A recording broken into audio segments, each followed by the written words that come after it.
The discovery. The Galactic Dominion had ruled the stars for 10,000 years.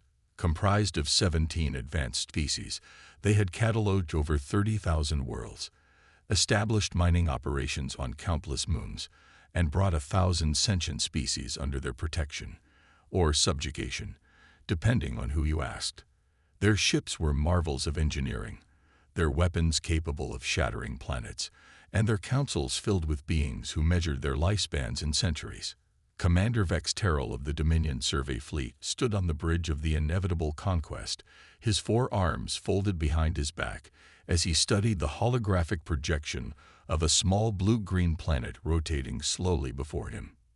His exoskeleton gleamed under the ambient lighting, chitinous plates shifting slightly as he leaned forward. "Another life-bearing world," remarked Science Director Quill, her translucent tentacles rippling with bioluminescent patterns that indicated mild interest. Designation Sol 3, locally called Earth. Oxygen-nitrogen atmosphere. Extensive hydrosphere, standard gravity. Unremarkable. Vex Terrell's compound eyes narrowed. Inhabited. Yes. Quill displayed a series of images. Crude metropolises, primitive wheeled vehicles, fossil fuel extraction facilities, dominated by a bipedal mammalian species. Technological development suggests pre-FTL civilization, approximately development category 2.7 on the Dominion scale. Not even worthy of formal integration. Vex Terrell clicked his mandibles dismissively. Standard procedure, then. We'll establish an observation post in their outer system, monitor for 3 local years, and determine whether they merit protectorate status or resource extraction priority. Fleet Communications Officer Zeth, a member of the crystalline fawn species, vibrated slightly, their equivalent of clearing a throat. "Commander, we're detecting unusual patterns in their global communications network. They appear to be aware of our presence." "Impossible," Vex Terrell snapped.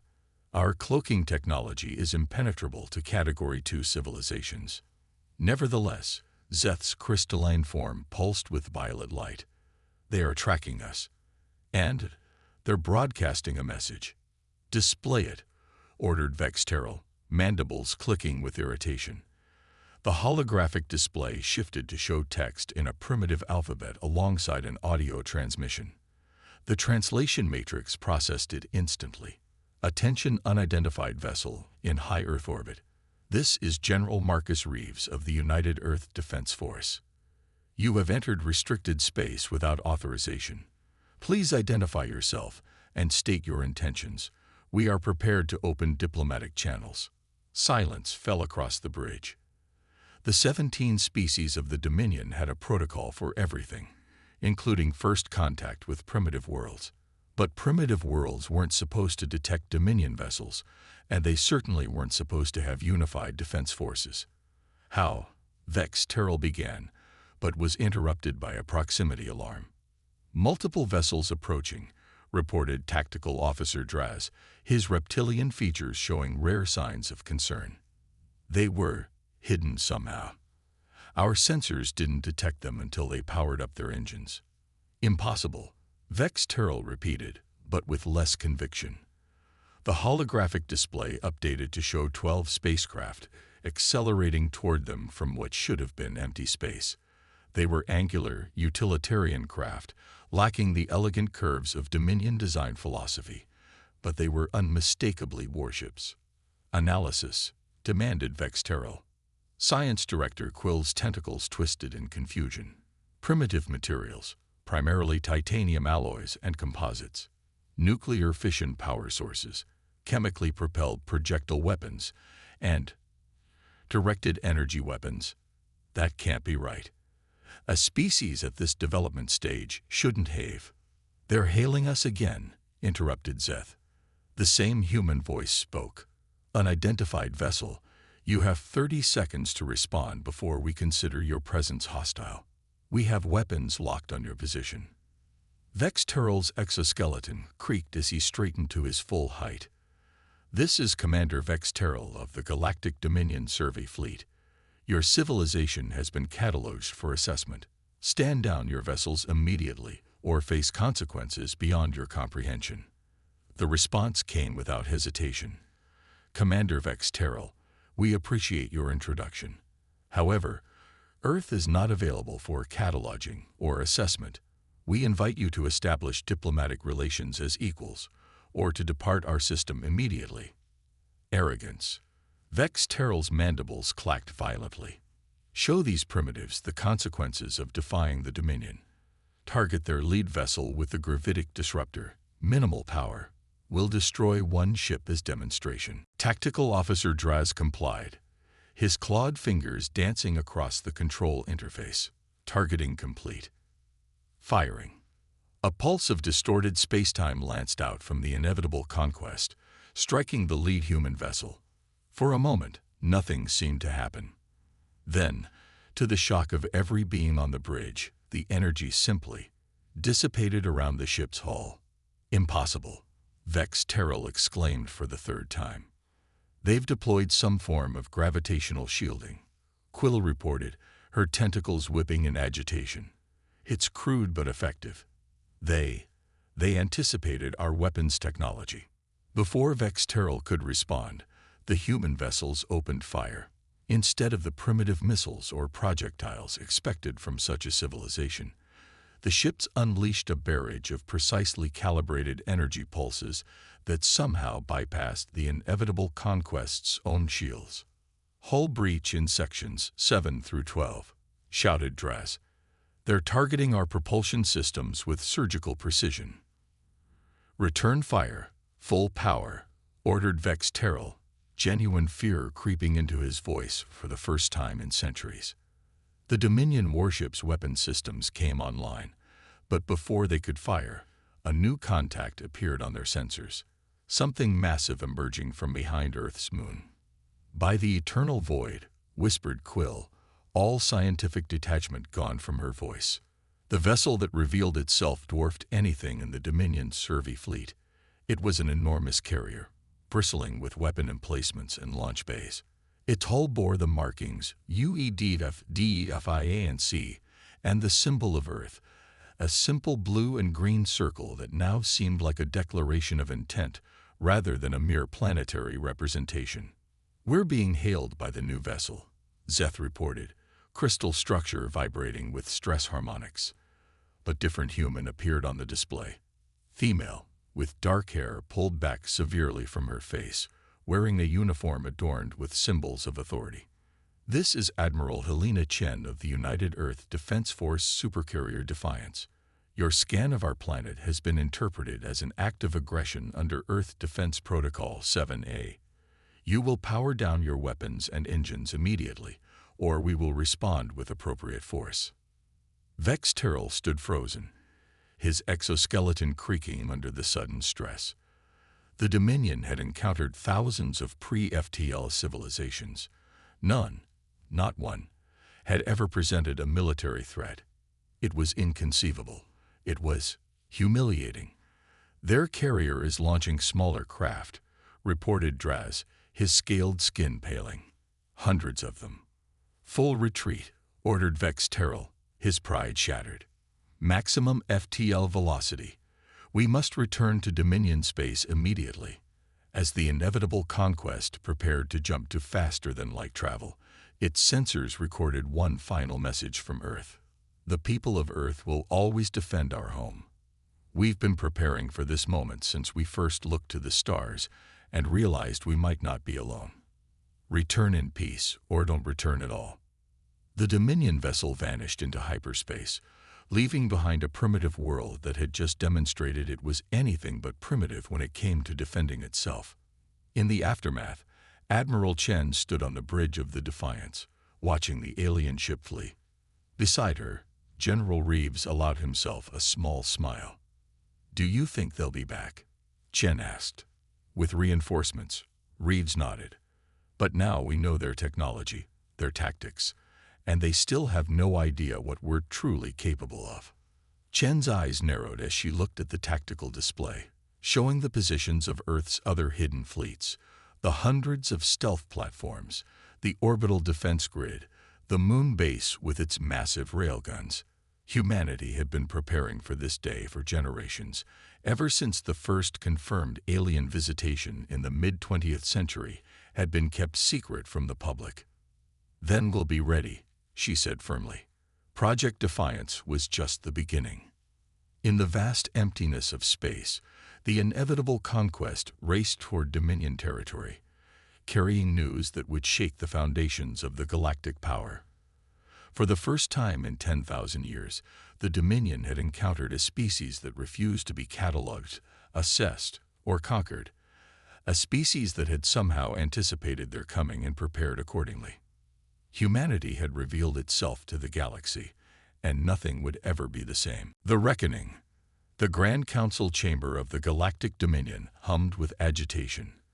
Representatives of all 17 member species gathered in the vast circular hall, their varied physiologies, from crystalline structures to gaseous clouds contained in specialized suits, all oriented toward the central holographic projection displaying Earth. High Counselor Vren, an ancient being whose serpentine body coiled upon itself in layers suggesting both great age and wisdom, regarded Commander Vex Terrell with cold reptilian eyes. "You mean to tell this council," Vren's voice resonated through the chamber, "that a pre-FTL civilization not only detected your cloaked vessel, but drove you from their system?" Vex Terrell's exoskeleton seemed to have lost its luster, his posture rigid with humiliation. "The data is clear, High Counselor. They possess technology that should be impossible for their development stage. They anticipated our weapons systems and had countermeasures prepared." "Unprecedented," murmured Counselor Ethlon, her avian features sharp with curiosity. "Perhaps they had outside assistance. Could one of our rivals have found them first?" Science Director Quill, now summoned to testify before the Council, rippled her tentacles in negation. "We detected no evidence of non-human technology. Their advancements appear to be entirely of their own making, merely accelerated beyond all known developmental patterns." "Then how?" demanded Counselor Xerx, his gelatinous form pulsating with angry red bioluminescence.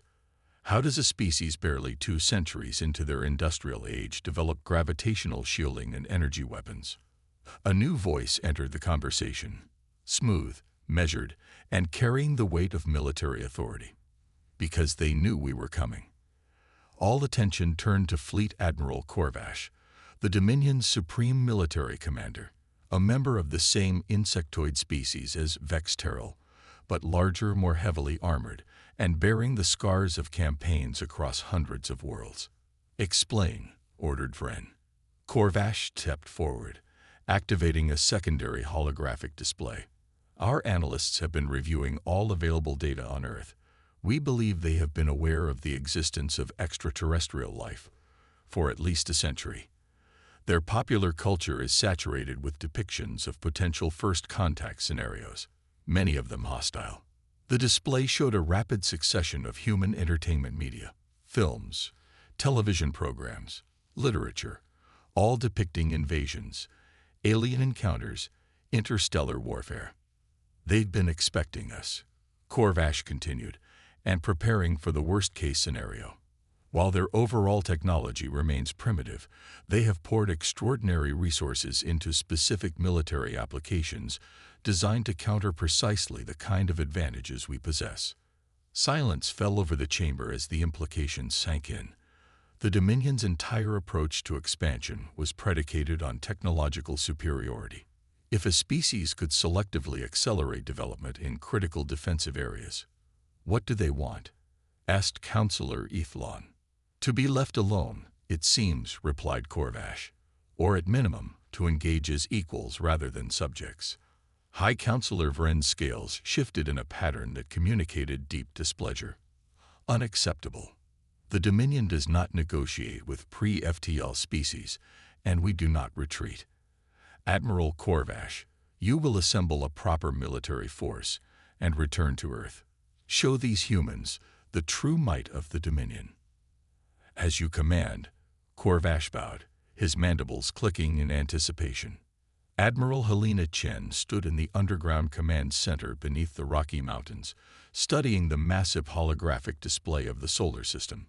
Surrounding her were the combined military leadership of Earth, generals and admirals from every nation, now united under the Earth Defense Force. "They're coming back," she stated with absolute certainty. "And next time, it won't be a survey ship. It will be a proper military force." General Reeves nodded grimly.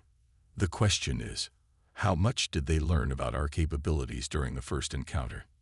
"Not enough," replied Dr. Elias Sato, head of Earth's Xenotechnology Division. The slender scientist manipulated controls, bringing up detailed analyses of the alien vessel they had encountered. "We were careful to show only what was necessary. They still don't know about the gravity lens, the phase shift technology, or the true extent of our fleet." "What about Project Nightfall?" asked Chen, referring to Earth's most closely guarded weapon system. "Still completely secure," confirmed Sato. "The aliens never even scanned the Jupiter installations." Chen's expression remained solemn. "We need to be prepared for a full invasion." "Doctor, how long until the Defiance's sister ships are operational?" "The Resistance and Perseverance will be ready within 2 weeks. The Endurance needs another month." "We may not have a month," warned General Reeves, pointing to the long-range sensor data. "We're detecting disturbances at the edge of the system. Their FTL signatures are similar to the survey ship, but much more powerful." Chen straightened, her decision made. "Initiate defensive posture Alpha. All fleet elements to their assigned positions. Activate the lunar batteries and the orbital platform grid. And send word to the Defiance. They're about to earn their name." 3 weeks later, the Dominion assault fleet emerged from hyperspace at the edge of the Sol system. Led by the dreadnought Indomitable Will under Admiral Corvash's direct command, the fleet comprised 50 capital ships and hundreds of support vessels, a force that had subjugated entire star clusters. "No immediate response to our arrival," reported Tactical Officer Mrek. "Their system appears quiet." Corvash's compound eyes narrowed suspiciously. "Too quiet. Where is their vaunted defense force? Where is the supercarrier that drove off the inevitable conquest?" "Perhaps they realized resistance was futile," suggested his executive officer, Sub-Commander Traz. "No," Corvash mandibles clicked thoughtfully. "They're hiding. Waiting. Deploy sensor drones throughout the system. I want every asteroid, every moon, every orbital trajectory scanned. Find their fleet." The Dominion forces advanced cautiously toward Earth, sensors straining to penetrate the strange interference that seemed to permeate the system. As they passed the orbit of Mars, the first anomalies appeared. "Energy spike detected near the fourth planet's second moon," shouted Mrek. Before Corvash could respond, a massive gravitational distortion erupted from what had appeared to be a barren moonlet. The wave struck 3 Dominion cruisers, twisting space-time around them, until their hulls crumpled like paper toys. "Ambush," roared Corvash. "Battle formations. Return fire." But the source of the attack had already gone dark, and new energy signatures were appearing throughout the system. The humans had turned the entire solar system into a battlefield of hit-and-run attacks. Dominion targeting systems struggled to lock onto the human vessels, which seemed to flicker in and out of normal space-time. Their technology. Science Officer Quill, now serving aboard the flagship, struggled to make sense of the readings. "They're using some form of phase shifting to move partially outside our dimension. We can't maintain a targeting lock." Corvash slammed a clawed appendage against his command console. "Impossible. A pre-FTL civilization cannot possess such technology." And yet, Quill's tentacles writhed in distress. "They do." The battle expanded across the inner solar system, with human forces striking from hidden bases on moons, asteroids, and artificial platforms disguised as space debris. Despite their numerical advantage, the Dominion fleet found itself increasingly disoriented and divided. Then, as the Dominion forces approached Earth itself, the true trap was sprung. From behind the sun emerged the Supercarrier Defiance, accompanied by 3 vessels of identical design, the sister ships that humanity had kept hidden until this moment. Admiral Chen stood on the bridge of the Defiance, her uniform pristine despite the days of continuous combat operations. All carriers, launch strike groups. Execute Operation Thunderbolt. From the 4 supercarriers poured thousands of smaller craft, fighters, bombers, and specialized electronic warfare platforms. Unlike the crude vessels the Dominion had expected, these were sleek, nimble craft piloted by humans who had trained their entire lives for this moment. Aboard the indomitable Will, Corvash watched in growing horror as his carefully orchestrated assault disintegrated into chaos. Human fighters seemed to anticipate Dominion tactics, countermeasures, and weaknesses with uncanny precision. "How are they doing this?" he demanded. "How do they know so much about us when we knew nothing of them?" The answer came in a direct transmission from the Defiance, displaying Admiral Chen's resolute face. "Admiral Corvash," she addressed him by name and rank. "Another impossibility. Your attack on our system has been cataloged as Act of War 01 against humanity. We have studied your kind for 70 years, since your scout ships first visited Earth in what you thought was secrecy. Every vessel you lost, every probe that malfunctioned near our world. We captured them, studied them, reversed engineered them. Today, you face the consequences of underestimating humanity."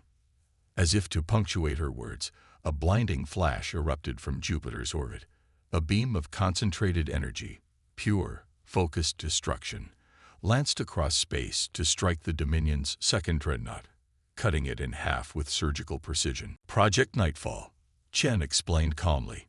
"A gravity lens that focuses the energy of a miniature artificial star. Just one of many technologies we developed while you thought us primitive." Corvash stood transfixed, watching his mighty fleet being systematically dismantled by a species that, according to all Dominion understanding, should be cowering before their advanced technology. "What do you want?" he finally asked, mandibles clicking in the insectoid equivalent of a whisper. Chen's expression remained neutral. "I told you during our first meeting. We want to be left alone, or treated as equals. The Dominion's days of casually cataloging and subjugating lesser species are over, at least where humanity is concerned." "The Council will never accept this," Corvash warned. "Then the Council will lose more ships," Chen replied simply. "We don't want war, Admiral, but we've spent generations preparing for it, just in case. Your move."